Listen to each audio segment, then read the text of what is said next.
My first and overriding reaction to the song is I was wondering during it why it's so popular. Why has it got so many views on YouTube? Welcome back to my channel, Dr. Nick Analyses. I'm an academic psychologist or a university or college lecturer from the UK, and I tend to talk about mental health and well-being through the medium of popular media. One of the reactors that I follow is a good friend of mine. His name's Stuart Randall, and I'll put a link to his channel above. Recently he reacted to a song by a guy called Oliver Anthony, and the song is called Rich Men North of Richmond. And what astonished me about this video is that it got so many views so quickly. And when that happens, it sort of makes me think that there's something special or something different or something cool about a song that a lot of people are interested in, and so those sort of songs are well worth reacting to.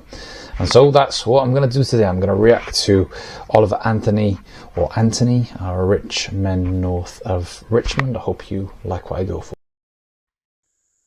I've been selling my soul, working all day, overtime hours for bullshit pay, so I can sit out here and waste my life away, drag back home and drown my troubles away.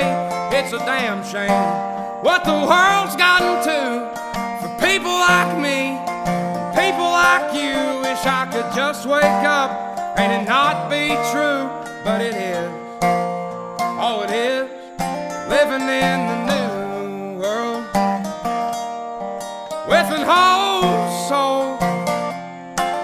These rich men north of Richmond, Lord knows they all just wanna have total control. Wanna know what you think, wanna know what you do, and they don't think you know, but I know that you do. 'Cause your dollar ain't shit, and it's taxed to no end, 'cause the rich men north of Richmond.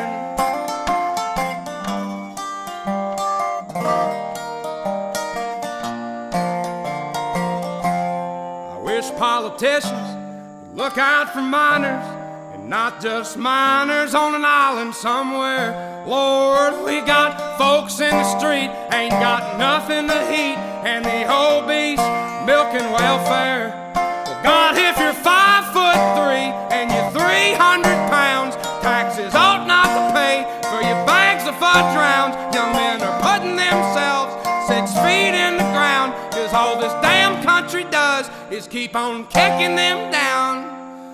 Lord, it's a damn shame what the world's gotten to for people like me, people like you. Wish I could just wake up and it not be true, but it is. Oh, it is living in the new world with an whole soul. These rich men north of Richmond, Lord knows they all just wanna have total control. Wanna know what you think, wanna know what you do, and they don't think you know, but I know that you do. 'Cause your dollar ain't shit, and it's taxed to no end, 'cause the rich men north of Richmond.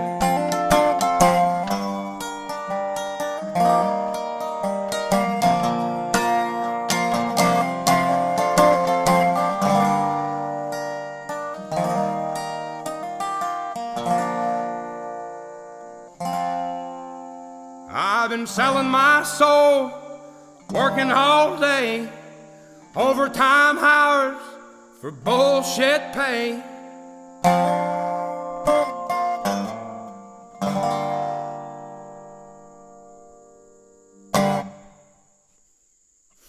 Alright, so I think that's the first song that I've not stopped during the song to react to. I wonder why that is. Possibly because, you know, sometimes when you're listening to a song, if you stop it, then you lose like the flow or the momentum of it, and I didn't really want to do that with the song. Alright, so what did I think? Or what's like my reaction to it? Right. Okay, so this might sound bad, but stay with me, okay? My first and overriding reaction to the song is I was wondering during it why it's so popular. Why has it got so many views on YouTube? Maybe this guy's got a really big following and that accounts for it. I'm not sure, I know nothing about him. Why are so many reactors reacting to it, and why are those reaction videos getting loads of views? And the reason I'm asking why is because I was just looking at the song thinking, right, is the composition of the song particularly special, particularly stand out? No, I didn't think it was. Was the delivery of the song in terms of the guitar playing and the singing particularly special, particularly good? No, it wasn't. Was the setting for the song particularly special, particularly good? No, I didn't think it was. And so I was thinking, well, why has this caught fire, this particular song? And of course the answer to that is because of the message within the song. And when you think about that, it's actually quite sad. Because the words in that song resonate with so many people out there that those people want to see other people react to the song, react to the message. And of course, the message in the song speaks to inequality within society.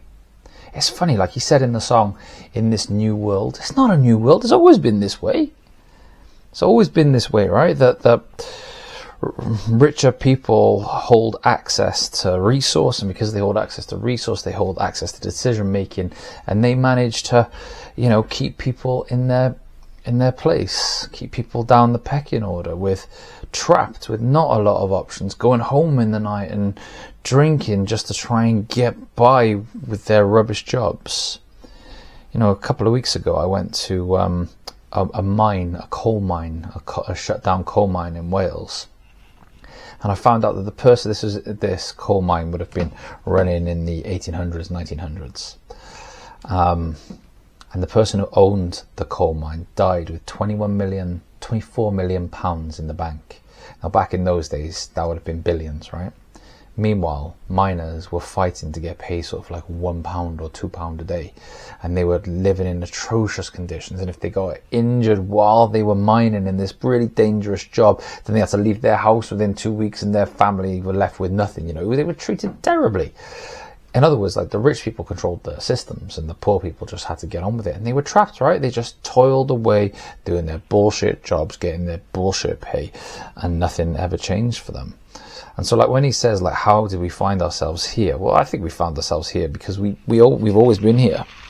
We've always had this where politicians, it feels like, and rich folk can get away with anything. And he was saying about finding miners on an island. I assume he was talking about that documentary that came out recently, and I forgot the fella who was involved with it, but it was tragic how that sort of stuff gets swept under the carpet, and if you've got enough money, then it feels like you can get away with anything. And meanwhile, sort of everyday people are fighting to be, to afford the basics. I think he did a great job in building a relationship with people watching that. The emotion in his voice made that feel like I believed it. I believed he's living that life. I believe he's living that life of feeling trapped and feeling like he hasn't got many options. And he said in it, for people like you and for people like me, he built a connection, a camaraderie with the person that's listening. I thought that was really quite clever. And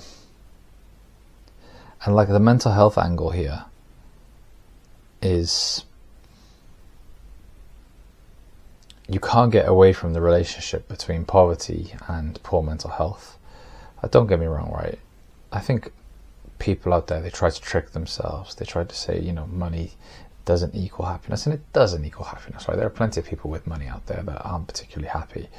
But you also can't get away from the direct causal relation between not having a lot of money and having poor levels of mental health. And of course that makes sense, right? Because if you haven't got a lot of money, you haven't got a lot of options. You don't get to have, the basics for some people. You don't get to have mattresses on your bed or doors on your door frames. Maybe you don't get to get away or have a break. Maybe you've got to work long hours constantly for years and years on end just to be able to pay the bills. And so of course that's going to take a toll on your mental health. And then what happens is you find yourself in a cycle, right? Because the lack of money that you have causes you to have poor mental health, and then you react to poor mental health in really sort of dysfunctional ways. Like, for example, by eating too much or drinking too much, and the government have made those foods and those drinks really cheap, and so you're stuck in that cycle then of feeling rubbish, dealing with feeling rubbish by doing things that aren't useful for you. And those things, like drinking and eating and stuff, they end up making you feel even worse afterwards, and then you react to feeling worse afterwards by doing more drinking and more eating, right? You're in a vicious cycle at that point. You're stuck, which is just a horrible place to be. But that all started with the system, right? That all started with wealthier people creating systems in society that function to keep rich people rich and poor people poor. And like, all you've got to do is look at levels of social mobility to see that that's still the case today, and it's always been the case. Like, people don't tend to move in British society between classes too often. And so therefore, if people have got poor levels of mental health, then they, for some reason, they immediately look at chemical imbalances, or they look at like poor thinking patterns, or maybe they think, we're just not educated enough to be happy and all this sort of rubbish. No, what led to that was the fact that you haven't got a lot of money, and what informed the fact that you got a lot of money were the systems that are in place in society. And so you get to direct your anger at those people, just like Oliver Anthony did in that song. You'll notice how he also said something, and I might be wrong about this, right, but I'm just going to call it out anyway. He said something about obese people draining the welfare payments.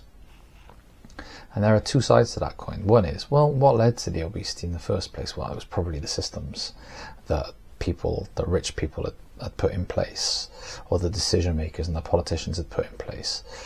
And so it's not as simple as that. Like, in fact, if you look at it from that perspective, then obese people are more than well within their rights to claim welfare, given that it was the systems in place in society that led them to the obesity in the first place.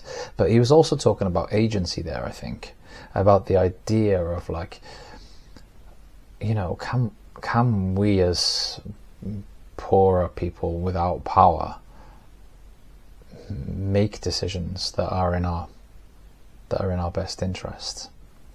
And I think, he's, by almost like placing blame at obese people's door for claiming welfare, he's basically saying, look, I know the cards are stacked against us, but we can do better than this, even in this context. So that was a little bit of almost like a slightly contradictory message in the song. But yeah, a thought-provoking one, and one that I'll probably listen back to again afterwards. I hope you liked the analysis, and I'll see you again next time.